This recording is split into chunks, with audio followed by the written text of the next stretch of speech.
Praise the Lord. கர்த்தருக்கு ஸ்தோத்திரம். இன்றைய வசனம்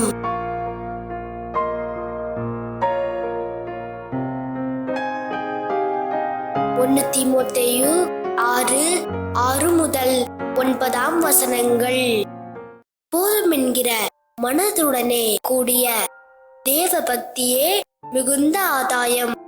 உலகத்திலே நாம் ஒன்றும் கொண்டு வந்ததுமில்லை, இதிலிருந்து நாம் ஒன்றும் கொண்டு போவதும் இல்லை என்பது நிச்சயம்.